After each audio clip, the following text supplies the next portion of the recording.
یہ آئینہ غریب نواز کی زندگی میں دیکھو، غریب نواز کی زندگی میں دیکھو. ایک کسان سرکار غریب نواز کی بارگاہ میں آیا، عرض کی حضور بادشاہ نے ٹیکس بڑھا دیا ہے اور میرے پاس اتنی رقم نہیں ہے کہ میں ٹیکس ادا کر سکوں، میں ٹیکس دے سکوں. اس لیے آپ دلی کا بادشاہ قطب الدین، دلی کا بادشاہ شمس الدین التمش، اس کو خط لکھ دیں تاکہ وہ میرا ٹیکس کم کر دے یا معاف کر دے، کیونکہ میں نے سنا ہے کہ وہ آپ کے مرید کا مرید ہے. آپ ایک کام کر دیں، خط لکھ دیں. حالانکہ خط لکھنے کا مطالبہ کیا گیا تھا، خط لکھنے سے بھی کام ہو سکتا ہے. غریب نواز نے کہا چل تو، اس طرح کہ یہ چل تو نبی کی سنت ہے. یا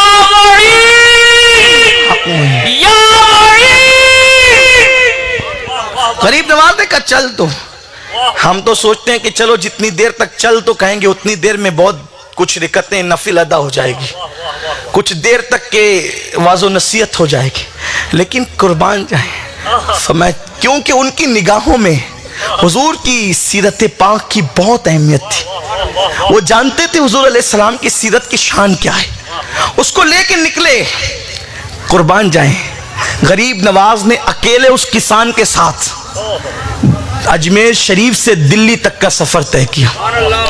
آپ دیکھیے، ایک بار درود شریف پڑھیں. آپ لوگ تھوڑا سا آگے آ جائیں، تھوڑے تھوڑے آگے آ جائیں، تھوڑے تھوڑے آگے آ جائیں. پیچھے نہ دیکھیں، آگے دیکھیں. آپ آگے آ جائیں، تھوڑے تھوڑے آگے آ جائیں.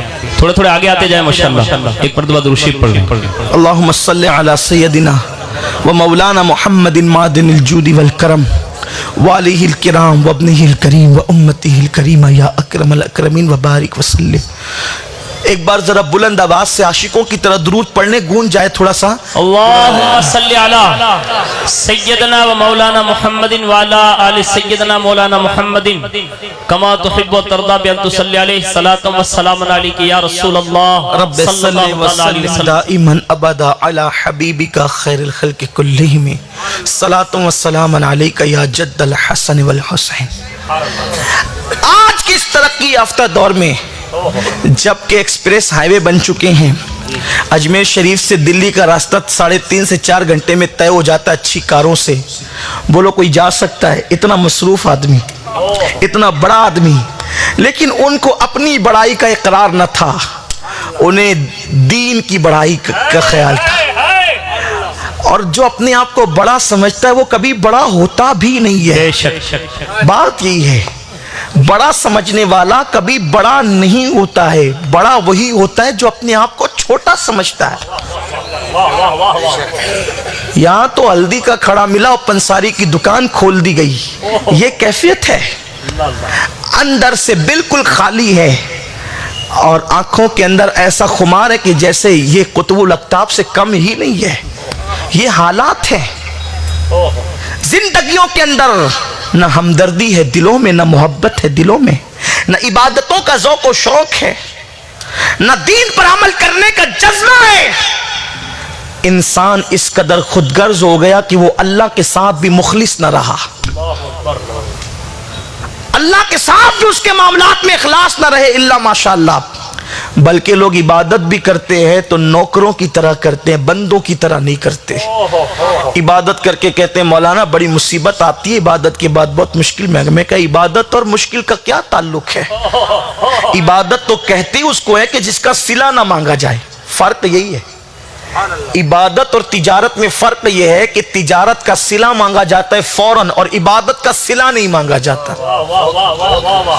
نماز پڑھتے ہیں مولانا وہ کوئی ایسی صورت بتا دے جس سے رزق میں برکت ہو. کہا ٹھیک ہے بھی ایسے اعمال ہیں بتائے گئے ہیں کہ سورہ واقعہ پڑھ لو برکت ہوگی، سورہ مزمل پڑھ لو سحر نہیں ہوگا، سورہ ناس اور سورہ فلق پڑھ لو کیا ہوا سحر دور ہو جائے گا. ہے نا؟ لیکن سب اپنے لیے پڑھو گے، کچھ عبادت اللہ کے لیے بھی کی ہے. سحر دور کرنے کے لیے صورتیں پڑھ لی، برکت کے لیے صورتیں پڑھ لی، کبھی اس لیے بھی پڑھی کہ خدا راضی ہو جائے. خدا کے ساتھ تجارت کرنے چلے ہو، اللہ کے ساتھ تجارت کرنے چلے ہو. عبادت کہتے ہیں اس کو جس کا صلہ نہ مانگا جائے. اسی لیے تو رابعہ نے کہا تھا نا کہ کہ ایک ہاتھ میں آگ اور ایک ہاتھ میں آب اس لیے لے کر کے جا رہی ہوں کہ جو جہنم کے خوف سے عبادت کرتے ہیں جہنم کو جہنم کو جو ہے وہ بجھانا چاہتی ہوں تاکہ کوئی جہنم کے خوف سے عبادت نہ کرے، اور جنت کو جلانا چاہتی ہوں تاکہ کوئی جنت کے شوق میں عبادت نہ کرے۔ تو کہا مائی پھر عبادت کس لیے؟ کہا عبادت تو یار کے لیے پھر ہو، عبادت اس کی خوشی کے لیے۔ اسی لیے حضور حافظ ملت رحمت اللہ علیہ نے انما الاعمال بالنیات حدیث کی شرح کرتے ہوئے کہا ہے کہ اہل اللہ کا طریقہ یہ تھا کہ وہ نیکی کی نیت سے بھی کوئی نیک کام نہیں کرتے تھے کہ نیکی ملے گی، وہ لوگ اس لیے نیک کام کرتے تھے کہ خدا ملے گا، اس لیے کہ کجا نیکی کجا شان خدا، دونوں میں کیا نسبت ہے؟ کوئی نسبت ہے؟ نیکی جس کو ملے وہ پھنس سکتا ہے، لیکن جس کے ساتھ یار کی رضا ہو پھر وہ کب پھنس سکتا ہے؟ اسی لیے تو مولا حسین جب جس وقت سب لٹا کر سر زمین پر رکھتے تو نہیں کہتے فزت برب الکعبہ، رب کعبہ کی قسم میں کامیاب ہو گیا، لیکن سلے میں کیا مانگا؟ نیکی، نام، کیا مانگا؟ پھر کہتے بتا تو راضی ہے کہ نہیں، اس لیے کہ جانتے عبادت کا صلہ مانگا نہیں جاتا، اور جس کا صلہ مانگا جاتا ہے وہ عبادت نہیں ہوتی، وہ تو تجارت ہوتی ہے۔ کربلا میں تجارت کرنے نہیں بلکہ عبادت کرنے آئے۔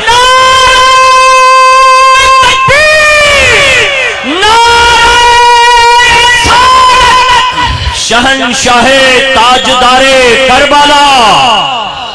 مجھے تو ڈر لگتا ہے کہ کوئی زیادہ تقریر میں واہ واہ کر لیتا ہے تو مجھے ڈر لگتا ہے کہ اس کا صلہ واہ واہ کی شکل میں تو نہیں مل گیا۔ یہ ہمارا شوق ہے کہ نعرے تقریر میں زیادہ لگ جائیں، تھوڑی واہ واہ بھی زیادہ ہو جائے، کہیں یہ صلے کے طور پر تو نہیں ہو گیا، کہیں صلے کے طور پہ تو نہیں ہو گیا، اس لیے کہ جو عبادت ہوتی ہے اس کا صلہ مانگا نہیں جا، جس کا صلہ مانگا۔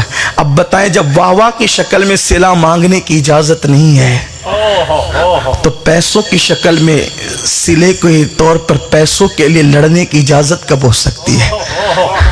امام اہل سنت نے تو یہاں تک کہا کوئی نعت خواں اگر یہ سوچے کہ میں نعت خوانی کے لیے آؤں مجھے ڈبل شیرنی ملنا چاہیے تو کہا وہ اس کے لیے وہ شیرنی بھی ناجائز ہو گئی ہے، اس لیے کہ اس نے شیرنی کو بطور تبرک نہیں بطور اجرت لیا ہے۔ اجرت، شیرنی کو بطور اجرت لینا جب ناجائز ہو جاتا ہے تو آج کے حالات اب تو یہ ہے کہ ذرا بینک میں ڈالیں تو پھر دیکھیں گے، اور پھر اس سے بڑھ کر بھی کوئی بندے نے فون کر دیا کہ ذرا ہم اور زیادہ دیں گے جنہوں نے ڈال دیا ہے، تو پھر اس کے بعد بیماری کا ہی بہانہ ہوتا ہے۔ خدا جان سال میں ایک مرتبہ 3 مرتبہ بھی بچوں کی ولادت ہوتی ہے۔ یہ صورتحال ہے۔ 6 مہینے پہلے سنا تھا کہ بیوی کی ڈیلیوری ہونے والی ہے، 6 مہینے بعد پھر سنا بیوی کی ڈیلیوری ہونے والی، پھر 6 مہینے بعد میں کہا کہ خدا کی کیا برکت ہے کہ مقرروں کے ساتھ اور نعت خوانوں کے ساتھ ہنسنے کی بات نہیں، بہت افسوس کا مقام ہے، بڑی تکلیف کی بات ہے۔ بکی ہوئی تقریریں دلوں پہ کیا اثر کریں گی، بکے ہوئے اشعار دلوں کو کیا بدلیں گے؟ زندگیاں تو خون جگر سے بدلی جاتی ہیں، زندگیاں تو متاع حیات لٹا کر بدلی جاتی ہے، انقلاب نعروں سے نہیں، انقلاب الفاظ کی نشیب و فراز سے نہیں، انقلاب تو دل کے درد سے آتا ہے۔ افسوس ہے پورے دین کو بگاڑ کر رکھ دیا، اور اب کہتے ہیں کہ لوگ سدھرتے کیوں نہیں، اس لیے کہ بگاڑنے والے تو ہم ہیں، جو سدھارنے کے ٹھیکے لے کر کے بیٹھے تھے بگاڑنے والے تو ہم ہیں۔ کہاں ہم پہنچ گئے، کہاں پہنچ گئے ہم، کس مقام پر پہنچے ہم؟ اللہ ہمیں اپنے اعمال کے احتساب کی توفیق عطا فرمائے۔ میری جماعت کے ایک بہت بڑے عالم نے کہا تھا کہ خطاب کے بعد ملنے والا ہدیہ لے لیں تو سنت ہے، لیکن اگر اس کو گن لے، کمی پر دل چھوٹا ہو جائے اور زیادتی پر دل خوش ہو جائے تو بھی تیری تقریر ضائع ہو گئی، اس لیے کہ کمی پر نہ مانگا نہیں تھا، کسی نے دے ہی دیا، لیکن گننے کے بعد دل چھوٹا ہو کہ اتنا کم کیوں ملا، اور زیادہ ملنے کے بعد خوشی ہوئی کہ اتنا زیادہ مل گیا۔ کہ زیادہ ملنے کی خوشی نے بھی ضائع کر دیا، کم ملنے کے غم نے بھی ضائع کر دیا، کیونکہ ذکر مصطفیٰ کا بدل دنیا کی کوئی نعمت نہیں ہو سکتی، کیونکہ ذکر مصطفیٰ کا بدل سوائے خدا کے کوئی دے ہی نہیں سکتا، اللہ کے سوا کوئی نہیں دے سکتا۔ اگر حضور کی تعریف بھی ہم بیچنے لگے